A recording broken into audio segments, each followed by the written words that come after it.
সামনেই আমাদের এইচএসসি পরীক্ষা, হাতে আর মাত্র কয়েকটা দিন। এই মুহূর্তে আমাদের উপরে যে মানসিক প্রেশারটা পড়তেছে তা আসলে অসহনীয় বলা যায়।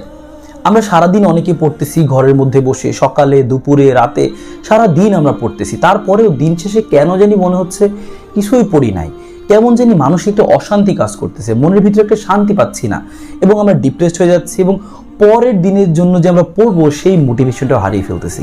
আমাদের এই মুহূর্তে অনেক অনেক বেশি পড়া দরকার, কিন্তু আমরা এই সমস্যাগুলোর মধ্যে পড়তেছি দেখে আসলে পরের দিনের জন্য পড়বো সেই মোটিভেশনটা আমরা আর পাচ্ছি না। কি করতে পারি আমরা এই মুহূর্তে? এই জন্য ছোট্ট একটা ট্রিক্স তোমাদের সাথে শেয়ার করতে আসলাম। তোমরা সবাই এই জিনিসটা অলরেডি শুনছো কিন্তু কেউ কাজে লাগাও না।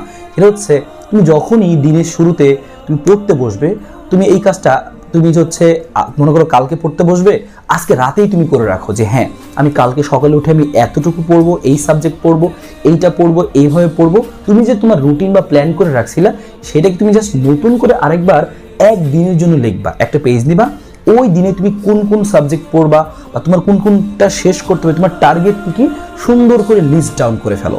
যখন তুমি লিস্ট ডাউনটা করে ফেলবা এবং তুমি ওইটা ধরে ধরে তুমি পড়ার চেষ্টা করো, এবং পড়ার পরে দিন শেষে তুমি যখন টিক চিহ্ন, যখন যেটা পড়ে ফেলবা টিক চিহ্ন দিয়ে ফেলবা যে আচ্ছা হ্যাঁ এটা আমার কমপ্লিট, এটা আমার কমপ্লিট। এই কাজটা তুমি যদি করতে পারো, দিন শেষে দেখবা তোমার এই যে মানসিক একটা অশান্তি হচ্ছিল এই জিনিসটা হবে না। কেন?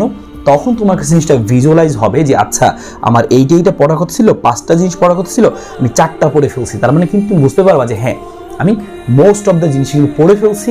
তুমি কিন্তু একটা মানসিক শান্তি ফিল করবা। তুমি জানো যখনই আমরা যে কোনো একটা কাজ শুরু করি, যখন কাজটা কমপ্লিট করতে পারি, আমাদের কিন্তু মনে একটা শান্তি লাগে, একটা আনন্দ লাগে, আচ্ছা যাক কাজটা আমার শেষ হয়েছে। তো যখন তুমি এভাবে লিখে লিখে পিকচার দিয়ে এই কাজগুলো কমপ্লিট করবা, তখন কিন্তু তুমি এই মানসিক শান্তিটা পাবা। তোমার কাছে মনে হবে না আমি বেশ পড়া আগাইছি, এবং পরের দিনের জন্য কিন্তু তুমি পড়ার একটা একটা উৎসাহ তুমি পাবা অবশ্যই। তো এই কাজটা অবশ্যই করো। যারা এরকম মানসিক অশান্তিতে ভুগতেছো, আমি বলবো সারাদিন পড়ার পরেও যারা এরকম মানসিক অশান্তিতে ভুগতেছো তারা এই ট্রিক্সটা ফলো করে দেখো, দেখবা অনেক বেশি বেটার ফিলিংস তুমি পাবা, আসলে অনেক তোমার ভালো লাগবে। আরও একটা কথা তোমাদেরকে যেটা বলতে চাই, দেখো আমরা সারাদিন যখন পড়তে বসি, সারাদিন পড়ার সময় দেখবা যে 2-3 ঘন্টা পড়লে আমাদের কিন্তু কি লাগে, আর ভালো লাগে না, আমাদের পড়ার এনার্জিটা থাকে না। তো এটা কিন্তু স্বাভাবিক। তুমি কিন্তু টানা 24 ঘন্টা 18 ঘন্টা 20 ঘন্টা পড়তে পারবা না, তাই না? তুমি যেটা করতে পারো, তুমি যে 2 ঘন্টা 3 ঘন্টা করে পড়তেছো, ওই পড়ার মাঝখানে তুমি একটু উঠে বসো, বা তুমি একটু বারান্দায় যাও, বা তুমি ছাদে যাও, বা যদি বিকেল হয় তুমি একটু বাইরে হাঁটো। এখন কিন্তু আমাদের অনেক বেশি মানসিক প্রেশার যাচ্ছে, সামনেই যেহেতু পরীক্ষা অনেক প্রেশার যাচ্ছে। তো সারাদিন তুমি রুমের মধ্যে বসে না পড়ে তোমার মনটাকে একটু রিফ্রেশ করা দরকার, তোমার ব্রেনটাকে একটু রিফ্রেশ করা দরকার। কারণ তুমি খেয়াল করবে যখন তুমি এরকম নতুনভাবে আবার পড়তে বসা শুরু করো, তুমি কিন্তু আরও নতুন এনার্জি নিয়ে বসো আর কি। হ্যাঁ, তো এই জন্য তুমি এরকম ভেবো না আচ্ছা আমি যদি 10 মিনিট উঠি তাহলে মনে হয় আমার অনেক টাইম নষ্ট হয়ে যাবে। না, অনেক টাইম নষ্ট হবে না, বরঞ্চ তুমি আরও বেশি শক্তি সঞ্চয় করে পরের বার বসতে পারবা। তো পড়ার মাঝখানে একটু গ্যাপ দাও, 10 মিনিট 20 মিনিট 30 মিনিট। টানা তোমার একদম 6-7 ঘন্টা বসে পাওয়ার দরকার নাই। অনেকেই এরকম থাকতে পারো যে রুমের মধ্যে বসে একদম শুধু পড়তেছো।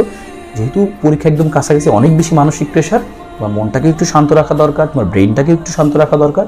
এই জন্য তুমি পড়ার মাঝখানে জাস্ট তুমি 30 মিনিট তুমি সময় ব্রেক নাও। ব্রেক নিয়ে তুমি একটু বাইরে হাঁটাহাঁটি করো, খাওয়া দাওয়া করো, বা ফ্রেশ হও, তুমি নামাজ পড়ো। তো দেখবে তোমার মনটা কিন্তু একটু শান্তি হবে। তার মানে আমাদের এই পরীক্ষার আগ মুহূর্তে কিন্তু সবারই জিনিসটা দরকার, সেটা হচ্ছে মানসিক শান্তি। যদি আমাদের মনটা শান্ত থাকে, আমাদের ব্রেন তাহলে কিন্তু ভালোভাবে ফাংশন করবে, আমরা কিন্তু ইফেক্টিভলি পড়াগুলো পড়তে পারবো।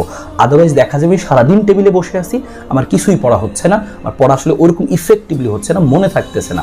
এরকম অনেকেরই সাথেই হচ্ছে বর্তমানে, হবে, কারণ সামনে কিন্তু পরীক্ষা, তুমি কিন্তু অনেক প্রেশারের মধ্যে দিয়ে যাচ্ছ।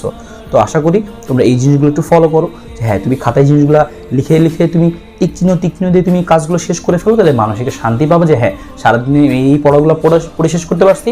এবং পড়ার মাঝখানে একটু একটু করে গ্যাপ দাও, এবং একটু ফ্রেশ হও, পানি খাও বা হালকা কিছু খাবার খাও, একটু হাঁটাহাঁটি করো, বাইরে যাও, তাহলে কিন্তু তুমি আরও মানসিক